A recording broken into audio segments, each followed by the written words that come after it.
Uthman bin Affan, Khalifah Rashidah yang ketiga, radhiyallahu anhum. Uthman ini adalah sahabat Nabi yang pemalu sekali. Saking malunya, kata sebagian ahli sejarah Islam, dinukil athar tentang beliau saking malunya sampai nggak pernah lihat kemaluannya sendiri. Saking malunya sama Allah. Satu waktu Nabi SAW lagi duduk di sebuah kebun kurma. Salah satu tradisi Nabi SAW kalau musim dingin, beliau suka berendam kakinya dengan air panas. Kalau musim panas, beliau rendam dengan air dingin. Waktu itu kebetulan lagi musim panas, Nabi SAW duduk di sebuah kebun, ada genangan air, beliau rendam kakinya sambil gulung gamis beliau sampai di atas lutut. Maka ada satu sahabat namanya Abu Musa al-Ash'ari berkata, "Ya Rasulullah, saya mau jadi penjaga kebun anda ini supaya nggak boleh sembarangan orang masuk." Kata Nabi SAW, "Jagalah, dijaga." Lewat Abu Bakar. Abu Bakar mengatakan, "Apakah Rasulullah di dalam, hai Abu Musa?" Kata Abu Musa, "Iya." "Baik, izinkan saya masuk." Kata dia, "Sebentar, saya tanya dulu Rasulullah SAW. Rasulullah izinkan, saya izinkan kamu masuk. Kalau tidak, nggak boleh." Maka Abu Musa pun masuk mengatakan, "Ya Rasulullah, Abu Bakar minta izin." Kata Nabi SAW, "Izinkan dia masuk dan sampaikan kalau dia termasuk ahli surga. Jaminan." Maka masuklah Abu Bakar di kebun itu. Duduk di sebelah kanannya Nabi Muhammad SAW. Dia lihat Nabi gulung gamisnya sampai lutut, Abu Bakar juga ikut. Gulung sampai lutut, rendam juga kakinya di situ. Nggak lama kemudian Umar datang. "Abu Musa, apakah Rasulullah di dalam?" SAW. Kata dia, "Iya." "Baik, izinkan saya masuk." Kata Abu Musa, "Sebentar, saya tanya Nabi dulu. Kalau Nabi SAW izinkan baru kau boleh masuk." Maka masuk Abu Musa mengatakan, "Ya Rasulullah, Umar datang minta izin." Kata Nabi SAW, "Izinkan dia masuk dan sampaikan dia termasuk ahli surga dan dia akan mati syahid." Jadi memang Umar bin Khattab kan waktu mau meninggal ditusuk oleh Abu Lu'lu' ya. Lagi sholat ditusuk sampai meninggal gara-gara itu mati syahid. Maka Umar pun masuk duduk di sebelah kiri Nabi SAW. Dia lihat Nabi sama Abu Bakar lagi gulung gamis sampai lutut, dia juga ikut sambil berendam kaki di situ. Datanglah Uthman bin Affan. Ini secara kebetulan dengan hikmah Allah begitu terjadi. Jadi mereka biasa tiap hari cari di mana Rasulullah, mereka ngumpul. "Hai Abu Musa, apakah Rasulullah di dalam?" Kata Abu Musa, "Iya." "Izinkan saya masuk sebentar, saya tanya Nabi dulu." Tanya, "Ya Rasulullah, Uthman bin Affan minta izin." Kata Nabi SAW, "Izinkan dia masuk dan dia akan diuji di akhir hidupnya serta dia akan mati syahid." Jadi di akhir hidupnya Uthman bin Affan banyak fitnah. Dikatakan dia nepotisme lah, dia apalah, segala macam fitnah yang tidak benar. Sampai akhirnya terbunuh di tangan kaum Khawarij, orang-orang yang membenci kekuasaan beliau. Lalu kemudian masuklah Uthman bin Affan. Waktu Uthman bin Affan masuk di kebun itu, tiba-tiba Nabi SAW turunkan gamisnya. Lututnya ditutup. Abu Bakar sama Umar tanya, "Ya Rasulullah, tadi waktu kami masuk, Anda nggak tutup lutut Anda. Kenapa waktu Uthman masuk Anda tutup?" Kata Nabi SAW, "Tidakkah aku malu sama laki-laki yang malaikat aja malu dengan dia?" Jadi Uthman bin Affan ini luar biasa, malaikat malu dengan dia. Kata ulama tadi, dia tidak pernah lihat kemaluannya sendiri, apalagi kemaluan orang lain. Saking hati-hatinya gitu ya. Uthman bin Affan juga ini termasuk orang satu-satunya dari umat ini, kalau beliau masih hidup sekarang, maka berlaku hadis ini. Jadi ini berlaku di masa beliau hidup ya. Kata Nabi SAW, "Hai muslimin, nikahkanlah anak perempuan kalian dengan Uthman bin Affan, karena saya tidak nikahkan dia dengan kedua anak perempuan saya kecuali karena wahyu dari langit. Allah yang suruh jadikan dia anak mantu." Jadi saking luar biasanya. Bicara masalah Uthman bin Affan, Bapak Ibu sekalian, dan berhubungan dengan masalah keyakinannya, kalau Uthman ini, dia lebih banyak kepada kedermawanan. Dermawan sekali orangnya, royal di jalan Allah. Pernah satu waktu, Bapak Ibu sekalian, Nabi SAW memerintahkan sahabat untuk mengumpulkan bantuan dan sumbangan jihad waktu mau perang Tabuk.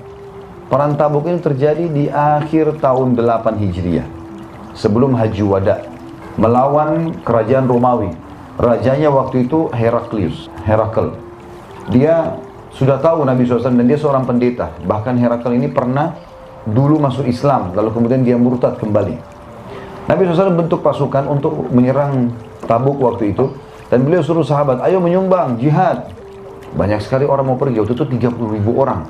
Dan ada banyak di antara mereka yang tidak punya harta, tidak punya tunggangan. Mau pergi ikut perang, bagaimana caranya? Maka kata Nabi SAW, "Jihad, kumpullah harta kalian." Datanglah Uthman bin Affan lalu berkata, "Ya Rasulullah, saya akan menyumbang 100 ekor kuda, lengkap dengan semua perlengkapannya. baju perangnya, topi besinya, pedangnya, perisainya, makanannya, dan kudanya juga kuda-kuda perang. Mujahidnya tinggal naik. Kalau kita sekarang satu tank, siap semua dengan peralatan-peralatannya. Saya sumbang 100 ekor kuda, lengkap dengan semuanya. Kata Nabi SAW, bagus yang kau lakukan, hai Uthman. Lalu kata Nabi SAW, siapa lagi yang mau menyumbang? Uthman pikir tadi sudah cukup, ternyata masih kurang. Kata Uthman bin Affan, ya Rasulullah, saya nyumbang lagi 100 ekor kuda, lengkap dengan perlengkapannya, sudah 200. Kata Nabi SAW, bagus yang kamu lakukan, hai Uthman. Siapa lagi yang mau menyumbang? Uthman ini, saking cintanya dengan sedekah, sampai begitu dia dengar, siapa lagi mau nyumbang? Dia nggak biarkan sahabat nyebut. Saya Rasulullah, kalau gitu 300 ekor unta, 100 ekor lagi saya kasih, lengkap dengan semuanya. 100 ekor kuda ini nggak gampang ya. Mungkin teman-teman di sini kalau pernah beli kuda tahu nilainya itu mahal sekali. Apalagi kalau kuda yang biasa dilatih berperang atau untuk tanding, itu mahal sekali. Ini 100 ekor dikasih cuma-cuma, mujahid boleh pakai, pulang pun perang menang untuk mereka sudah. Kata Nabi SAW, bagus yang kamu lakukan Utsman. Siapa lagi mau menyumbang? Nabi terus tanya, ya Rasulullah, saya sumbang lagi 100. Sudah 400.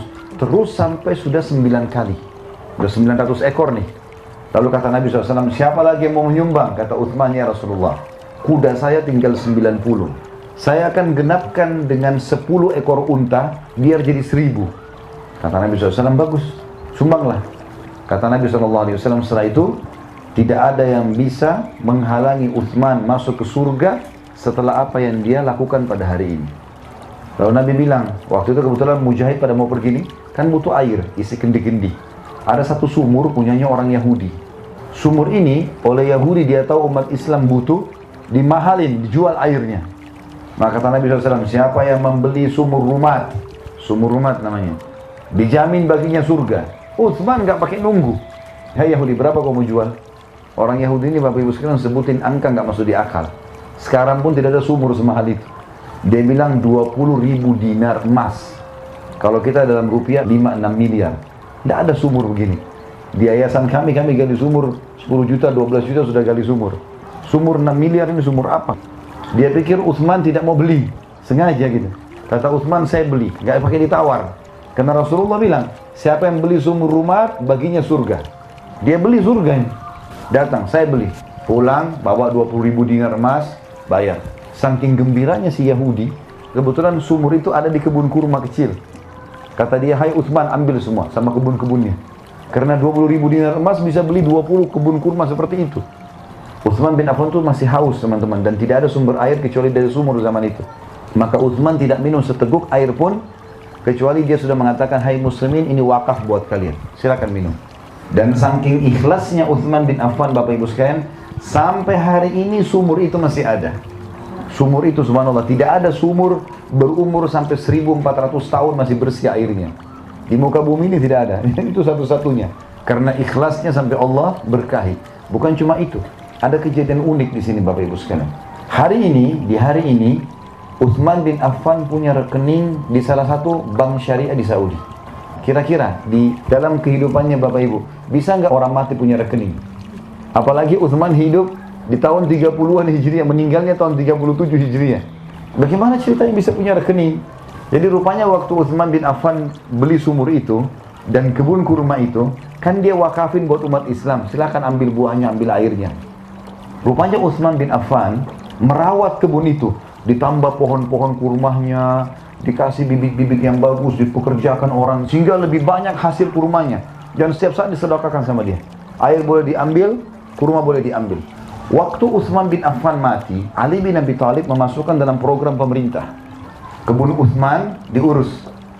Setengah hasil kebun kurma dikasih ke keluarganya Uthman, setengah lagi diwakafin untuk Uthman. Artinya dijual lalu kemudian disodakahkan lagi buat orang lain. Atau ada juga yang disodakahkan dikasih cuma-cuma atas nama Uthman bin Affan. Khusus kurmanya, sumurnya nggak ada masalah. Yang jelas di zaman kerajaan Umayyah, yang setelah Ali bin Abi Thalib mati tahun 40 Hijriah, berdiri kerajaan pertama dalam Islam tahun 40 sampai 132 Hijriah.